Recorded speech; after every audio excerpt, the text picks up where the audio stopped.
धूप की सुनहरी किरणें जब घने जंगल की हरियाली को चूमती थीं, तो पूरा वन्य प्रदेश जीवंत हो उठता था।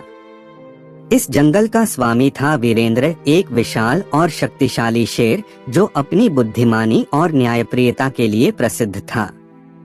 जंगल के सभी जीव उसे सम्मान और प्रेम से देखते थे, क्योंकि उसने कभी भी अन्याय को पनपने नहीं दिया था। लेकिन समय की धारा में परिवर्तन अवश्यंभावी होता है और वीरेंद्र को एक ऐसी परीक्षा से गुजरना पड़ा जिससे उसका पूरा अस्तित्व हिल गया। एक दिन जंगल में अजीब घटनाएं घटने लगीं। पशु पक्षी अकारण डरने लगे, हवाओं में एक अजीब सी सरसराहट होने लगी और रातें असामान्य रूप से ठंडी और डरावनी हो गईं। सबसे पहले हिरणों का एक झुंड अचानक लापता हो गया। फिर नदी के किनारे रहने वाले मगरमच्छों ने सूचना दी कि जल में कुछ अनजान परछाइयां तैर रही हैं। वीरेंद्र ने इन घटनाओं की तह तक जाने का निर्णय लिया। उसने अपने सबसे वफादार साथियों बब्बर सिंह, एक और शक्तिशाली शेर चिरायु, एक बूढ़ा और बुद्धिमान हाथी, और अग्नि, एक चालाक मगरमच्छ को बुलाया। वे सभी जंगल की रक्षा के लिए तैयार थे। गुप्तचरों से पता चला कि जंगल के पूर्वी किनारे पर, जहां घना और काला जंगल था, वहां से एक नई शक्ति उठ रही थी। यह कोई साधारण खतरा नहीं था, बल्कि एक प्राचीन श्राप का पुनरुद्धार था। कहा जाता था कि सदियों पहले एक काला शेर कालसिंह जंगल पर राज करता था।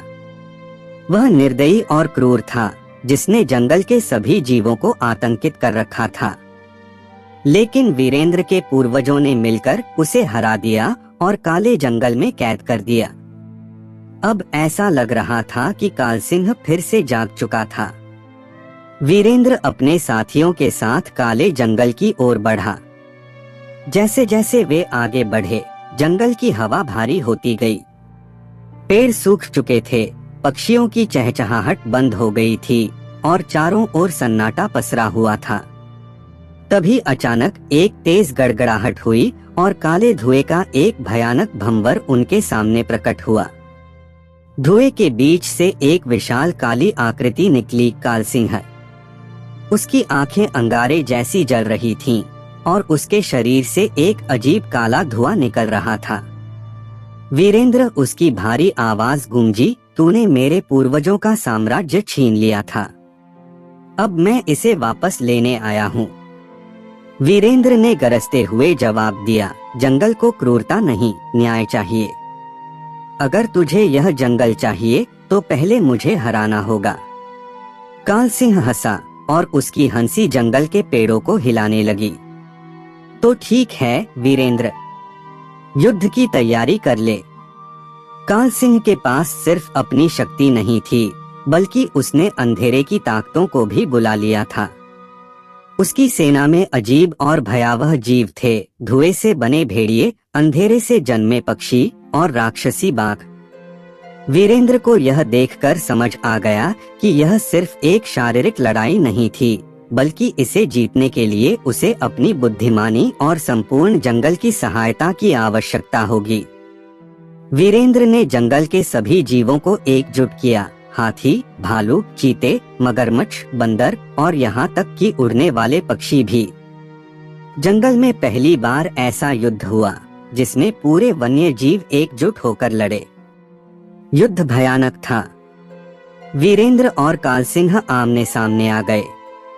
कालसिंह की शक्ति भयानक थी, उसकी हर चाल में काला जादू था। लेकिन वीरेंद्र अपनी शक्ति और साहस से डटा रहा। युद्ध के बीच चिरायु ने वीरेंद्र को एक प्राचीन रहस्य बताया। कालसिंह को हराने का एक ही तरीका है, उसकी परछाई को नष्ट करना।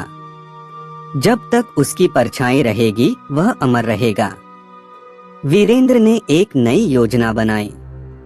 उसने अग्नि मगरमच्छ को नदी के सबसे चमकदार जल की ओर जाने का आदेश दिया, जहां चंद्रमा की रोशनी पड़ रही थी। फिर उसने कालसिंह को उस ओर धकेलने की योजना बनाई। जैसे ही कालसिंह चंद्रमा की रोशनी में आया, उसकी परछाई दिखी। वीरेंद्र ने पूरी ताकत से उसकी परछाई पर हमला कर दिया। एक जोरदार गर्जना के साथ कालसिंह दर्द से चीखने लगा। उसकी शक्ति कमजोर पड़ने लगी और देखते ही देखते वह काले धुएं में बदलकर गायब हो गया। कालसिंह की हार के बाद जंगल में शांति लौट आई। वीरेंद्र ने अपने साथियों के साथ जंगल को फिर से बसाया और उसे पहले से भी अधिक सुंदर और सुरक्षित बना दिया। यह युद्ध एक सीख बन गया कि शक्ति अकेले कुछ नहीं कर सकती, एकता, बुद्धिमानी और न्याय ही सच्ची विजय दिलाते हैं। वीरेंद्र जंगल का सबसे महान शासक बन गया।